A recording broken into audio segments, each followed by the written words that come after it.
오늘은요, 크리스찬의 자세에 대해서 말해요. 그리스도인들의 자세가요, 하루 되지 못해서 복음이 막히는 거예요. 참 안타깝죠. 이 좋은 복음이 복음은 전파라고 했는데 전파되는 게 아니라 막혀버려. 왜 막히느냐? 그리스도인들의 자세가 잘못해서. 그래서 오늘은 그리스도인들의 자세에 대해서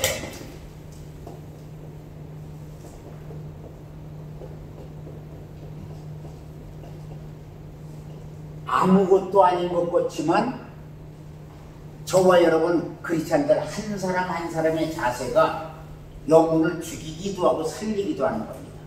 이 막중한 거예요. 근데 내가 아무렇게 하고도 영혼을 살릴 것 같이 생각하지만 그저 예수 믿어요, 그냥 구원받아요, 뭐 천국 가요 이렇게 얘기하면 되는 걸로 생각을 해요. 그게 착각이에요.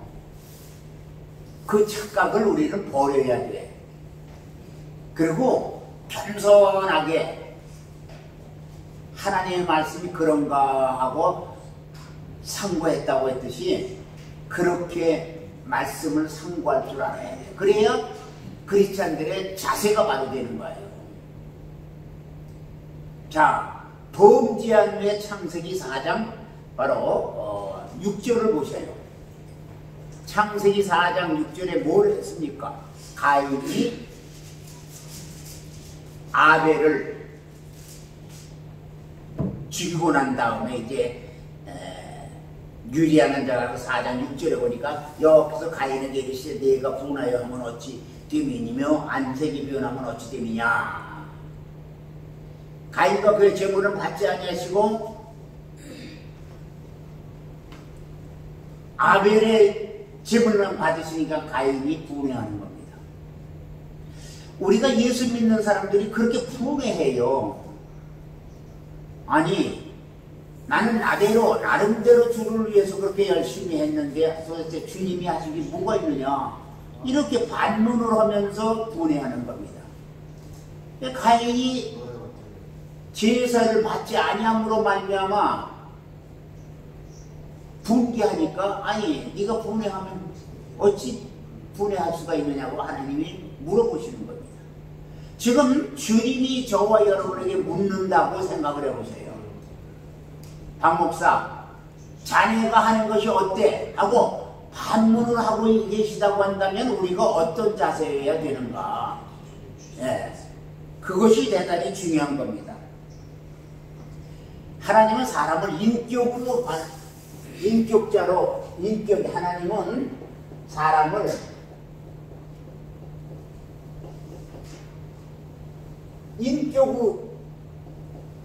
사람에게 인격을 주셨어요.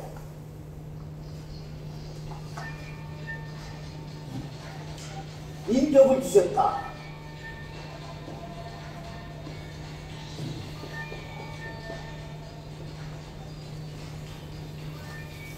여기서 인격은 세상 사람들이 말하는 인격자라 하는 그런 내용의 말이 아니에요. 성경이 말하는 인격은 사람의 구조와 존재 방식을 의미하는 거다. 사람의 구조와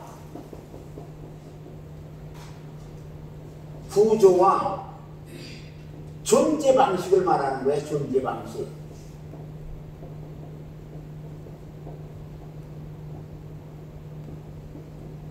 그러니까 인격이라는 것은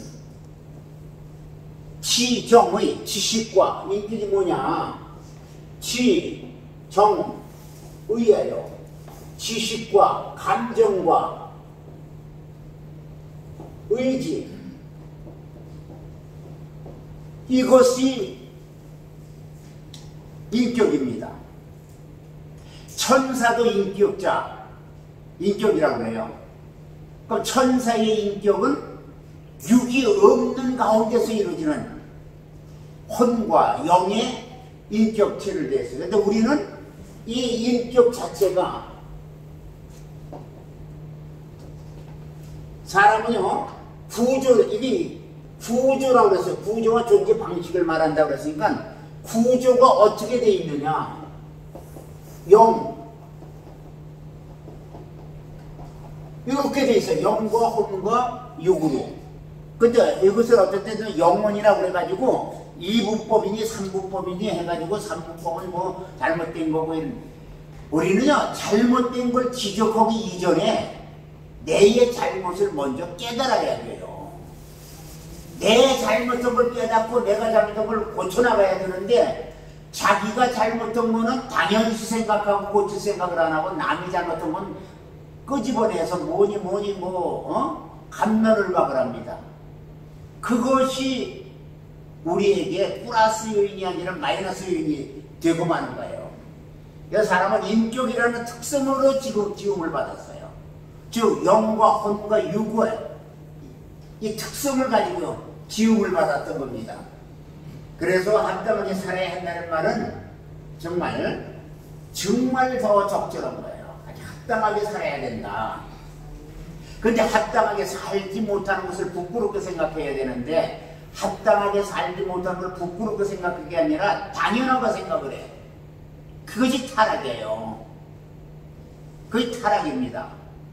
뭐 타락하니까 뭐 특별히 뭐 어떻게 해야만 타락이 아니라 내가 부끄럽게 살아야 부끄러움을 갖고 고치면서 살아야 될 것을 부끄러움을 모르고 고칠 생각을 안 하고 사는 게 타락이에요. 사람들은 그런 것을 당연시 여겨. 안타까운 시대입니다. 예. 그래서 성경은 고린도서 10장 10절에 선줄로 생각하면 넘어질까 조심하라 그랬어요. 내가 무언가 이루었고 내가 목회자가 됐으니까 어떻고 내가 뭐가 됐으니까 어떻고 내가 교회 나가고 하니까 어떻고 내가 큰 교회 나가니까 어떻고 교회가 크고 적다는 것은요 사람의 눈에 비춰서 인원수가 많고 적음을 가지고 말할 수도 있어요. 그러나 하나님은 인원수가 많으냐 적으냐가 아니라 그 인원수 즉 성도 안에 구원받은 자가 얼마나 되느냐 안 되느냐 거기에 관심이 있는 것이지 모이기는 많이 모였는데 구속된 사람이 없다고 한다면 아무 의미가 없는 겁니다. 그건 아무 의미가 없어요. 그래서 우리가 존재 방식에 대해서 이제 구조와 존재 방식입니다.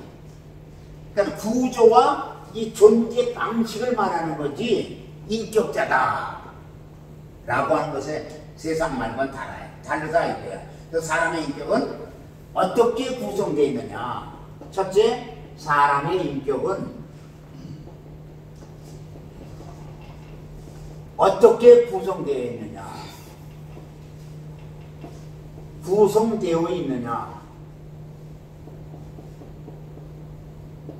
이게 아주 인격 형성이 어떻게 되어 있냐는 얘기예요. 예. 그래서 영과 혼과 육으로 이루어져 있는데 이 셋이 하나로 되어 있을 때를 바로 요 셋이 영과 혼과 요것이 하나로 될 때 이것을 인격이라 한다 이거예요. 하나가 되어 있을 때. 저번에는 영이 있고 혼이 있고 육이 있어요. 이게 하나로 이루어져서 우리가 판단을 하고 또 순종하면서 이루어나가고 있습니다. 이게 하나가 될 때만이 인격이에요. 하나가 안 되면 인격이 아니야. 세상에서 말하는 인격자, 뭐 세상에 말하는 인격, 그거는 좀 차원을 달려야 돼. 존재 방식을 말하는 거니까 구조와. 그래서 천사는 흙으로 된 바로 그 몸이 없이 영과 혼으로 되어 있는 인격자예요. 영과 혼으로만 되어 있어. 그러니까 천사를 볼 수가 없죠. 볼 수가 없어. 그러니까 천사를 볼 수가 없고 그러나 그는 인격자이기 때문에 인격체이기 때문에 인격자가 아니라 인격체이기 때문에 이제 일을 하는 겁니다. 그래서 동물은 영이 없이 그저 혼과 몸으로 되어 있어요. 흙, 몸과 혼으로 되어 있어요. 여기에서 우리는 영이 있기 때문에 영의 문제를 해결 못하면은 지옥을 가든지 천국을 가든지 둘 중 안에 무언가 하나를 해결하는데 영의 문제를 해결 못하면 지옥 가는 것이고 영의 문제를 해결하면 바로 천국을 가는 겁니다. 딱 구별을 했어요. 영생과 영멸로 하나님이 구별해 놨어요. 근데 사람들은 교회만 오면은 천국에 간다는 아주 단순 논리로 그렇고만 다 되는 걸로 알아요. 그러니까 착각을 하는 거예요. 교회 가면 잘 되고, 교회 가면 잘 먹고, 교회 가면 부자 되고, 교회 가면 내 집 마련되고 자꾸 하는 이런 것이 그렇게 될 것을 믿고 그런 줄 알고 따라가는 게 그게 기복신앙이거든요. 그런데 그렇게 안 돼. 그렇게 안 되고 부자가 되는 사람이 있는 거면 부자가 되지 않는 사람이 더 많아. 그것이 이제 문제가 되는 거죠. 여러분, 그래서 자기의 영이 있다는 사실을 부정하는 사람은 자기 자신을 동물의 수준으로 끌어내리는 거예요. 그러니까 우리는 내가 동물의 수준으로 끌어내리고 있느냐 아니면은 정말 하나님이 정해진 대로 살고 있느냐 하는 것은 스스로 점검해 보면 돼요. 얘기하다 보면요, 아주 유명하고 유능한 사람들, 학자들이 신학자들이 인격화라고 해요. 인간의 인격화. 사람을 인격화로만 하는 경우가 있어요. 이 인격화가요, 대단히 훌륭한 말이에요, 말로는. 근데 주님을 인격화시킨다. 주님의 인격화라고 할 때에 주님은 하나님이에요. 그 인격은 사람이야. 그 하나님을 사람의 수준으로 끌어내린다는 얘기예요. 근데 우리가 듣기는 그렇지 않잖아요. 아유, 훌륭한 말로 들려요. 그러니까 내가 듣기는 훌륭한 말하고 훌륭한 언어요, 훌륭한 사람이 쓴 거라고 하니까 그대로 믿는데 사실 따지고 보면은 인격화는 주님을, 하나님이신 우리 주님을 끌어내려서 인간의 최고봉으로 보는 겁니다. 그러니까 인간은 아무리 최고라 하더라도 하나님이 될 수가 없어요. 근데 그렇게 생각을 하니까 엄청나게 굉장한 걸로 알지만 천만에 아니에요. 이런 용어 해석이라든가 이러한 바로 구조적인 것을 모르고서는 언제든지 하나님 앞에나 사람 앞에 우리가 부끄러움을 당할 수밖에 없습니다. 그러니까 영적 존재 딱 하면은 세 존재가 있죠. 첫째 하나님이 계시고, 그 다음에 천사가 있고 우리가 인간이 있어요. 요 영적인 존재는 세 존재밖에 없어요. 그런데 하나님은 영원 전에서부터 영원까지 계시기 때문에 그는 누구에 의해서 지음받은 자가 아니라 그는 지으신, 그야말로 지으시는 분야예요. 영원부터 인간을 만드셨고 천사를 만들었고 전부 지었어요. 근데 천사는 지음을 받았어. 인간도 지음을 받았어. 뭐야? 피조물로 지음을 받은 거예요. 그러니까 창조주로서는 하나님 한 분이고 피조물로서는 우리 나머지가 다 두 영적 존재가 다 피조물이에요. 이게 피조물이라는 건 지음을 받은 사람이 지음을 지은 자가 있다는 거죠. 근데 이 영적 존재 세 존재를 모르다 보니까 나중에 그냥 이것도 아니고 저것도 아니고 막 섞어서 막 씁니다. 여러분, 그래서 몸은 영과 혼을 담고 있는 그릇이기 때문에 잠깐 이 땅에 머무는 동안만 영과 혼이 몸 안에 있어요. 근데 이건 창세상에 있을 때 흑인이 흑으로 돌아가라. 흑으로, 재료가 흑이야. 그러니까 누구든지 와서 가면은 흑으로 가야 돼. 다른 데 갈 데가 없어요. 근데 영은 하나님이 지으셨기 때문에 하나님 앞으로 가야 돼. 영과 바로 육이 싹 갈라지는데 죽음 앞에는 사람들은 그렇게 생각을 안 합니다. 그냥 죽으면 다 영도 그냥 없어지고 영이 뭐가 있느냐 뭐 이렇게 얘기해서 하는데 천만에요.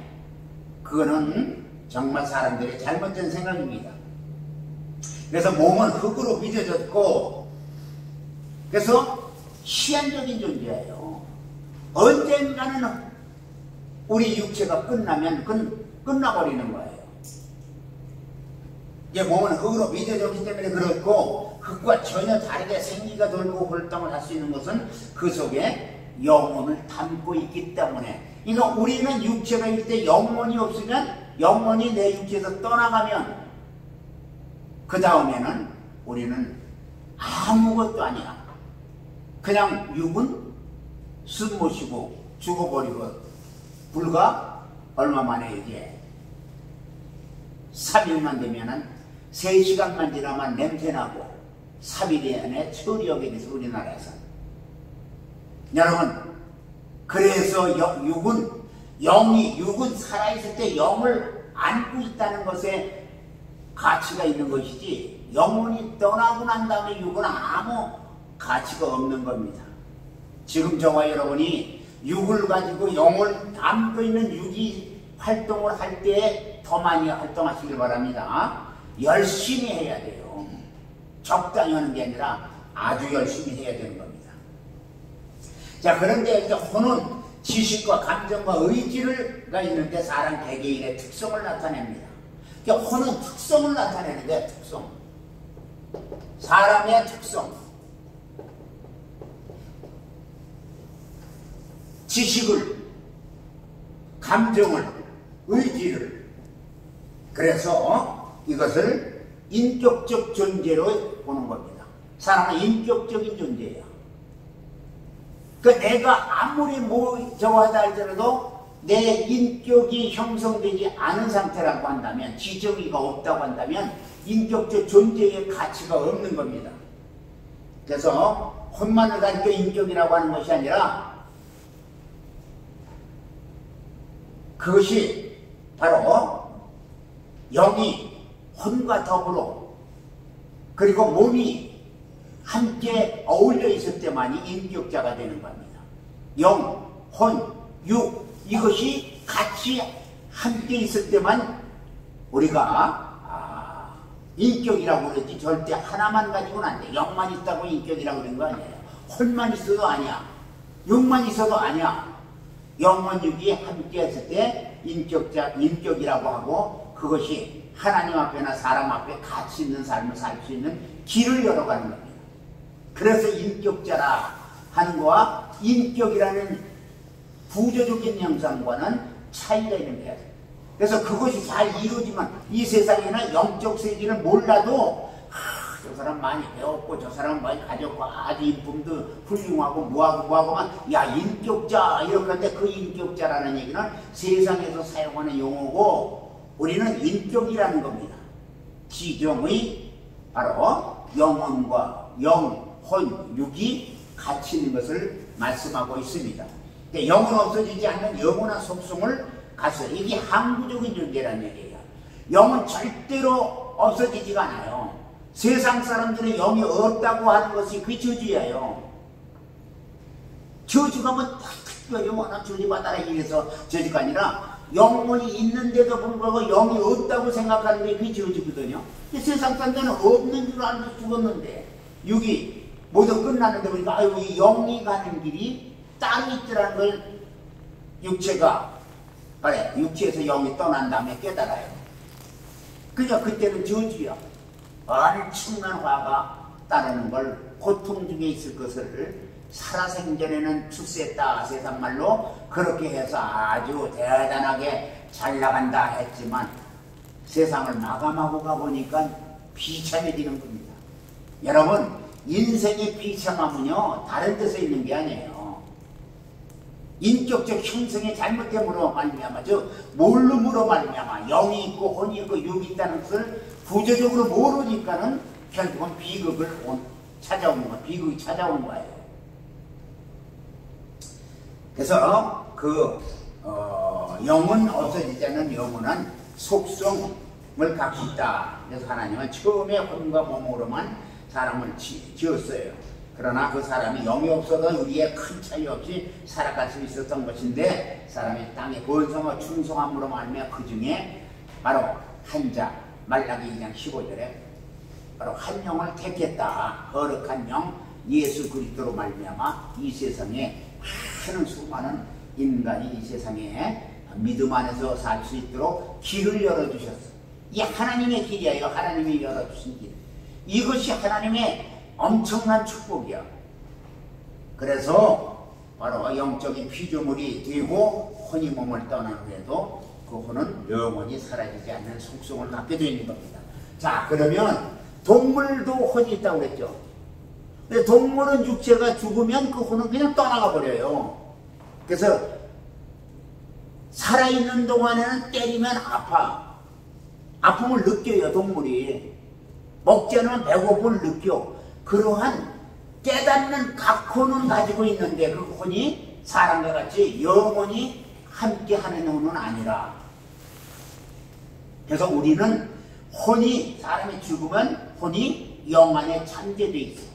그래서 영혼이 되는 거예요. 영에 잠재되어 있다가 나중에 부활 때는 다시 영과 혼과 육으로 새로워지는 거예요. 자, 끊임없이 우리가 나가야 될 길이 무언가를 우리가 확실히 알아야 돼요. 그래서 비로소 우리는 영이신 하나님과 교통할 수 있는 영적인 피조물이 되었기 때문에 혼이 몸을 떠난 후에는 바로 즉 죽음 후에는 바로 그 혼은 영원히 사라지지 않는 속성을 갖고 있다. 즉 내세가 바로 기다리고 있는 것이다. 우리는 내세를 위해서 지금 저와 여러분이 어떻게 할 것인가를 늘 고민이 돼야 돼요. 여러분, 내가 내세가 있는 것을 안다면 내세에 내가 어떤 자세로 나가야 되느냐 하는 것은 육체로 세상에 머물러 있는 동안, 육체가 있는 동안에 그것을 깨달아야 돼요. 구원이라는 게 다른 게 아니에요. 육체가 있는 동안에 주님을 영접해서 그런 말미암아 내가 복음을 받아들였을 때 구원의 역사가 있는 거지, 내가 육체가 없는다면 구원이 길이 없어. 구원 받을 수가 없어요. 근데 사람들은 육체를 떠난 다음에도 그런 것이 존재할 수 있고 할 수 있는 줄 아는데 절대 그렇게 할 수는 없다는 것을 우리가 확실히 알아야 되는 겁니다. 그래서 비로소 우리는 영이신 하나님과 교통할 수 있는 영적인 피조물이 되었지만 혼이 몸을 떠난 후에는 그 혼은 영원히 사라지지 않는 속성을 갖게 되어서 내세가 기다리고 있는 겁니다. 그래서 영에 잠재돼. 그래서 영혼이 됩니다. 여러분, 저와 다른 피조물에 즉 예를 들면은 바로 짐승들의 피조의 그 혼은 그때 배고픔을 하는 거, 때리면 아픔을 하고, 그러니까 그렇게만 아는 거예요. 더 이상 안 해. 왜? 영이 없으니까 영 속에 잠재될 수가 없어. 근데 저와 여러분 영이 있어요. 그러니까 육이 있는 동안에 영이 있음을 깨닫고 그 영이 살아가는 길을 바로 마련해 놓지 못하면 영은 비참해지는데, 영은 무엇이 답이냐? 바로 말씀이에요. 그러니까 말씀으로 말미암아 내 영이 살지 않으면 그 다음에는 말씀이 없는 영은 저주야. 육신적으로는 출세를 해서 뭐를 해서 대단한 존재가 되었는지는 몰라. 세계적으로 이름을 내고 훌륭한 사람이 되었는지는 몰라도, 그러나 그것이 영적인 삶이 아니고 육적인 삶이면 그걸로 끝난다고 하면 그 다음에 비참함은 영원히 이루어지는 겁니다. 여러분, 그래서 내 영에 대한 가치를 다시 한번 생각하시고 영의 살아계심의 증거를 여러분들은 꼭 가지고 있어야 돼요. 여러분, 그 증거 없이 아무것도 못하는 거예요. 그저 우리는 항구적인 존재야. 영원히 살 수 있는 존재인데, 영원히 살 수 있는 존재에 길을 열어놓지 못한다면 얼마나 비참합니까? 그래서 영과 혼과 몸은 어떻게 협력하느냐 하는 겁니다. 영혼육이 어떻게 협력하느냐. 이 세상에 기독교는 협력하는 데 가치가 있는 거예요. 영, 혼, 육의 협력. 어떻게 협력할 거냐? 그 영과 혼과 육이 있음을 알았는데 협력을 어떻게 할 거냐? 개념적으로는 영혼, 몸이 구별되고 각각의 특성을 설명될 수 있으나 기능적으로는 서로 띄워놓고 생각할 수 없는 겁니다. 기능적으로는.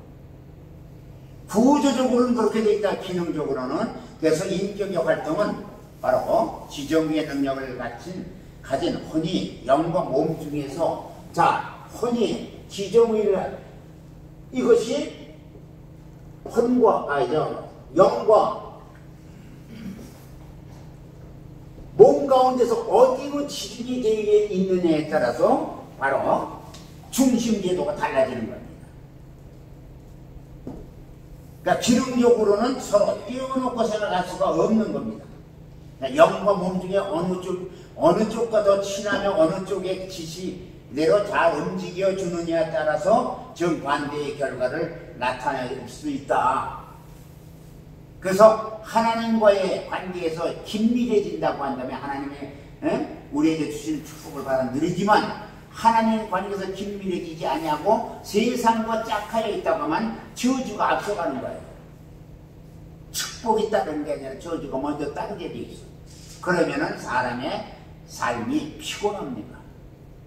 여러분 이 세상에 살아가는 동안 일평생 몇십 년을 살든 간에 70을 살든 80을 살든 한 번도 어려움을 당하지 않고 살았다. 그런 사람은 없어요. 그럴 수가 없어. 왜? 이 세상은 악한 존재, 우리를 넘어지게 하는 존재가 있기 때문에 그 넘어지게 하는 존재에 의해 가지고 우리는 언제 나도 모르는 사이에 넘어져 버려. 속이는 자가 있기 때문에 나도 모르게 속아. 여러분 사람이요 속고 싶어 속습니까? 속이는 자에서 자기도 모르고 이게 속는 건지 모를 때 속아지는 거야. 그러니까 속고 나면 그 다음에는 어려움을 스스로 가중하게 만드는 겁니다. 그런데 사람들은 속고 싶어 속은 거 아닌데 나중에는 후회하고 여러 가지 바로 어려움을 가중케 하는 거예요. 여러분 우리는 어떤 어려움이 있다 할지라도 하나님 앞에 그야말로 축복을 받을 거냐 저주를 받을 거냐 내 혼이 축복받는 길로 치우치면 축복이 임하지만 그렇지 않은 길로 비중을 두게 되면 저주가 임하게 되는 겁니다. 그래서 미움, 시기, 질투, 겨름, 엄난, 탐심 이런 건 전부 그런 것에 기울여져 있다 이게 내 혼이. 그러니까 물질 이런 데다만 매몰되어 있다고 한다면 이제 그는 어려움을 가중하게 하는 그야말로 저주의 삶을 살게 돼요.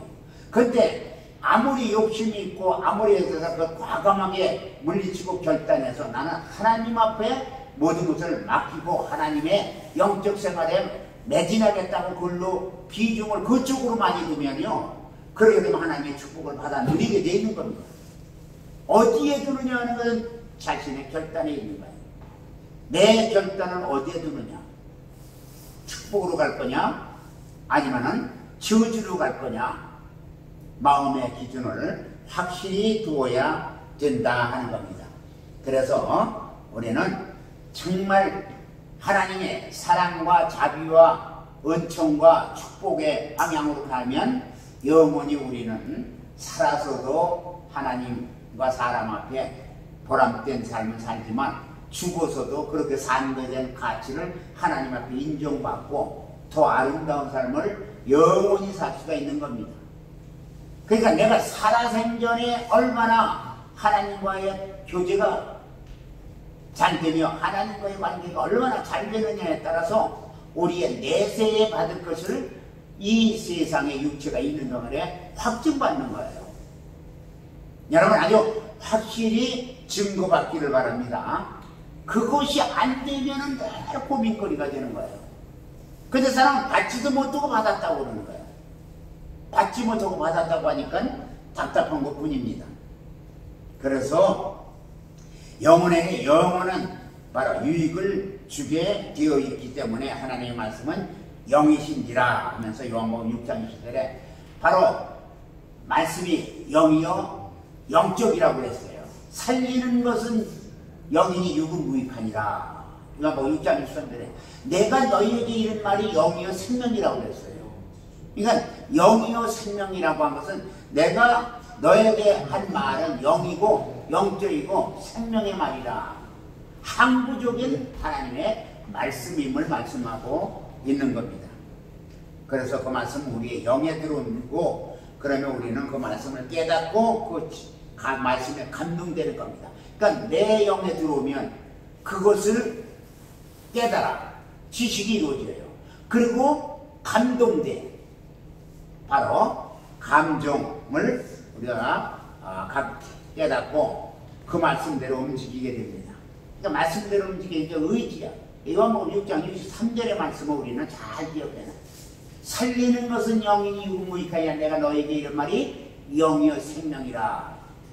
그 말씀이 들어오면은 저와 여러분은 살고, 들어오겠다고 말씀이 나에 저와 여러분을 지배하겠다고 하는데 거절해봐요. 의지가 딱 거절하면은 거부권을 행사하게 되면은 들어오질 않아요. 그래서 우리는 의지가 반대 두 가지 의지가 있다고 했죠. 의지는 둘이에요. 수동성의 의지가 있고 배타성의 의지가 있어.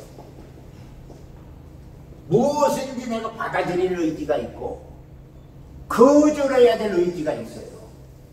그러니까 하나님의 말씀을 받아들이겠다고 하면 내 의지가 그렇게 작동을 하게 되면 받아들이는 거예요. 그런데 아유 나는 하나님의 말씀은 싫어, 세상 것만 좋아하고 배타한다면 하나님의 말씀은 저와 여러분 마음 안에 임할 수가 없는 겁니다. 그러니까 내가 어느 것을 택하느냐에 따라서 결과물은 다 달라. 수동성의 의지를, 하나님의 말씀을 내가 받아들였다 수동성의 의지를 발휘해서 받아들이면 하면 영생의 길에 가는 것이지만 안 하고 싫다 하고 거절하게 되면 영멸의 길에 가는 거예요. 영원히 저주받는 겁니다. 여러분, 그래서 하나님은 우리에게 자유의지를 주시되 이렇게 수동성과 배타성의 의지를 자유의지 안에 두신 거예요. 너 이래라 저래라 이것이 아니에요. 언제든지 우리는, 그러니까 어린아이들도요, 그들 나름대로 의지가 있어요. 근데 부모가 이렇게 가르치고 저렇게 가르쳐서 가야 되는데 고집을 피는 거야. 그러면은 부모는 때로는 달래고 때로는 저거 하다가도 안 되면 그때는 매라도 들어가지고 해야 되는데, 오늘날의 세상의 교육은 그것이 무언가 지금 잘못된 교육으로 가기 때문에 매를 들만 또 거기서 파장되는 것이 엄청 많아요. 여러분, 그래서 우리 영에 들어오시는 성령께서도 그 말씀대로 우리를 감화감동시키는 겁니다. 성령이 내게 오면 성령도 인격이에요. 하나님 인격이시니까. 그러니까 그 인격이 내 안에 들어오는데 내가 거절을 해. 그러면 성령께서는 들어오지 못하셔. 받아들이면 와서 역사를 하는 거예요. 그래서 저와 여러분 의지가 그렇게 대단한 겁니다. 그러니까 내가 의지로 말미암아 살아가는 길을, 바로 이 세상에서 살아가는 길을 열어놨다면 마지막에 가서 그 의지대로 우리가 사는 길을 열어서 사람이 살고 사람이 바로 역사함에 큰 일을 할 수가 있는 겁니다. 그치? 하나님의 일을 할 수가 있다는 얘기예요. 여러분, 이 세상에서 많이 배우고 많이 알고 많이 가진 자들은 세상 일을 잘하잖아요. 우리는 세상 일도 잘해야 되지만 하나님의 일이 더 중요하다는 것을 우선순위를 먼저 갖추시기를 바랍니다. 그래서 하나님이 축복과 기도의 응답은 이와 똑같은 경로로 이루어지고 있음을 믿으시고, 절대 몸의 속성대로 지식과 감정의 의지가 따라가면 사망과 저주의 결과를 내서 영예까지 파급된다는 것을 믿고, 절대로 세상의 어떤 것도 하나님의 뜻을 지어하는 일은 없어야 됩니다. 그래서 사람의 도덕성을 의미하는 것이 아니고 구조와 존재 방식을 의미하는 바로 우리 인격에 대해서 이제 말씀을 들어봤습니다. 자, 그렇다면 전부 이제 육은 육대로 죽어서 땅에 갔어요. 흙으로 갔다는 얘기예요. 영은 하나님과 더불어 이제 영혼이 하나님 품으로 갔어. 근데 부활을 한다고 그래서 우리 부활 때 어떻게 될 거냐? 얘 부활 때 다시 살아. 부활이라는 건 다시 산다는 얘기 아니에요. 예. 다시 사는데 이 부활 때 어떻게 될 거냐 하는 거예요.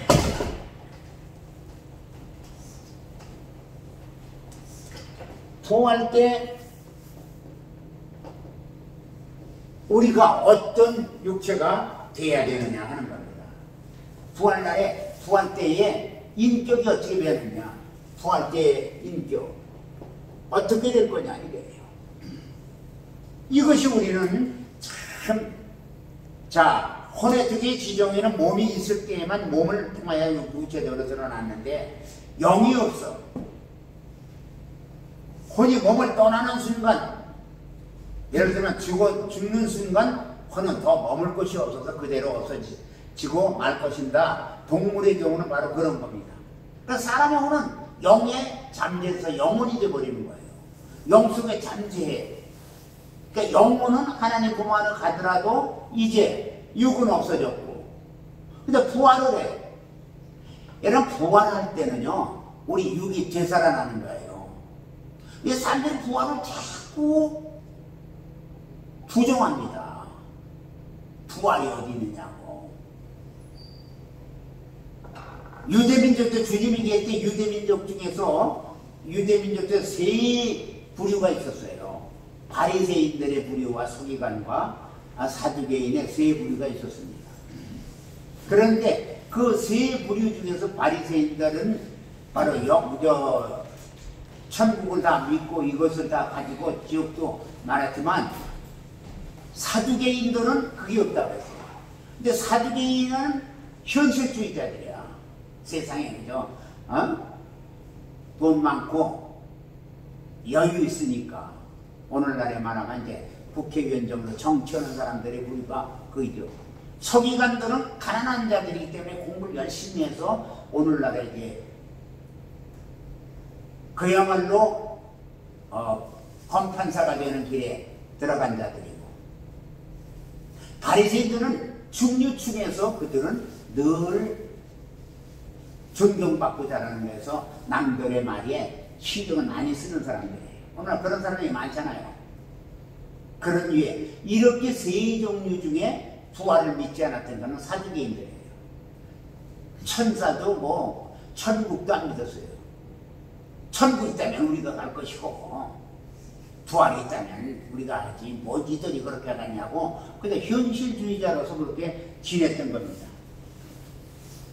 그런데 이 부활 때는 반드시 혼이 몸을 떠나는 순간 혼은 더 머물 것이 없어서 그대로 없어지는 것이 지고 말 것이지만, 동물의 경우가 그렇습니다. 그러나 사람에게는 영이 있어서 혼이 몸속으로 바로 영에 속해서 영혼으로 되는 거예요. 그러니까 부활 때는 이 부활에 대한 것에 있어요. 만약에 부활이 없다면 성경은 그렇게 말해요. 우리가 믿는 믿음이 헛것이야.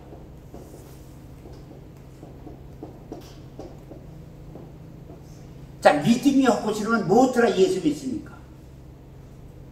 전도가 헛것이야. 주를 위해서 순교가 헛것이라고 했어요. 이 세 가지 헛것이지만 가장 불쌍한 자라고 했어요.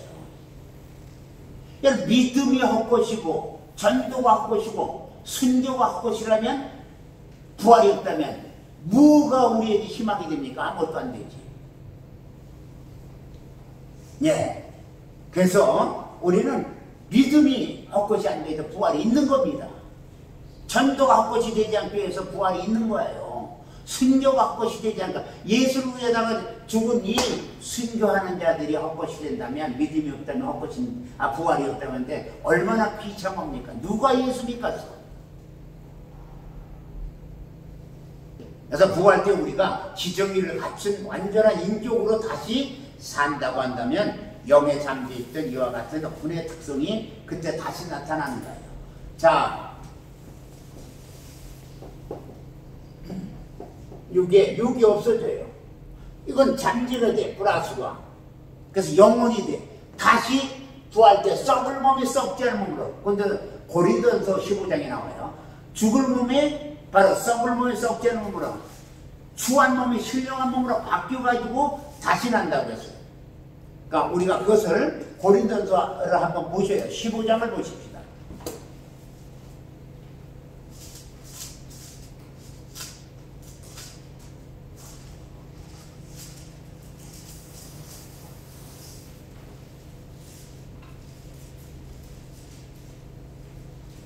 자, 1절부터 딱 보면요.